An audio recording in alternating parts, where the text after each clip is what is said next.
14 ಲಕ್ಷ 20 ಲಕ್ಷ ನಡೀತಾ ಇದ್ದಾವೆ. ಅದು ಕಂಪ್ನಿನೋ ಮಾಡ್ಲಿಕ್ಕೆ ಹೊರಟದು, ಉದ್ಯೋಗ ಕೊಡ್ಲಿಕ್ಕೆ ಅಂತದಪ್ಪ ಅಂತ ಅಡ್ಡಿ ಇಲ್ಲ.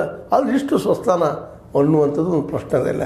ಯಾಕಂದರೆ ಅಲ್ಲಿ ಕಬ್ಬಿಣದ ಇದರದ ನಿರಂತರವಾಗಿ ಇದನ್ನು ತಗೊಳ್ಳೋದಕ್ಕೆ ಮಾಡೋದಕ್ಕೆ ಸರ್ಕಾರ ಒಪ್ಪಿಕೊಡೋದು ಹೋಗ್ತದೆ, ಅರಣ್ಯ ಕೊಡ್ತದೆ. ಆ ಮಾದಲ್ಲಿ ಇವತ್ತು ಸಾಕಷ್ಟು ಕೊಟ್ಟದ ಒಂದು ಭೂಮಿ ರಗಡೆ ಹಾಳಾಗಿ ಹೋಗಿದೆ ಇವತ್ತು ಅನ್ನೋ ಅಭಿಪ್ರಾಯ ಅದಾವೆ. ಇವತ್ತು 13-14% ಭೂಮಿ ಇಂಥ ಒಂದು ಖನಿಜ ಪದಾರ್ಥಗಳು ಕೊಟ್ಟು ಅವು ಹಾಳಾಗ್ತಾ ಇದ್ದಾವೆ. ಕಲ್ಲಿಗೆ ಮತ್ತೊಂದು ಕೈ ಏನು ಕೊಟ್ಟಿಗೆ ನಮ್ಮ ಕಾಡುಗಳು ಹಾಳಾಗ್ತಾ ಇದ್ದಾವೆ, ಗುಡ್ಡುಗಳು ಹಾಳಾಗ್ತಾ ಇದ್ದಾವೆ ಅನ್ನೋದು ನಮ್ಮ ಪರಿಸರ ಪ್ರೇಮಿಗಳ ನೋವು ಸಂಕಟ.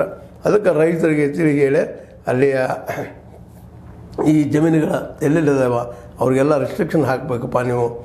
ಅದು ಜಿಲ್ಲಾಡಳಿತಕ್ಕೆ ಅದು ಮಾರಲಿಕ್ಕೆ ಅನುಕೂಲ ಕೊಡಬೇಡ್ರಿ ಅಂತ ಇವತ್ತು ಅವರೆಲ್ಲ ರೈತರಿಗೆ ಹೇಳ್ತಾ ಇದ್ದಾರೆ, ಒತ್ತಾಯ ಮಾಡ್ತಾರೆ. ಸಂಡೂರು ತಾಲೂಕಿನ ಕೊರೆಕುಪ್ಪ ಆಗಿರ್ಬೋದು, ತೋರಣಗಲ್ಲಾಗಿರ್ಬೋದು, ಯರಬನಹಳ್ಳಿ ಆಗಿರ್ಬೋದು, ಮುಸೇನಾಯಕನಹಳ್ಳಿ ಆಗಿರ್ಬೋದು, ಎಲ್ಲ ವ್ಯಾಪ್ತಿಯಲ್ಲೇ ಈ 1.22 ಲಕ್ಷದಿಂದ 1.50 ಲಕ್ಷ ತನಕ ಒಂದು ಎಕರೆಗೆ ಮಾಡಲಿಕ್ಕೆ ಒಂದಲ್ಲ ಎರಡಲ್ಲ 3667 ಎಕರೆ.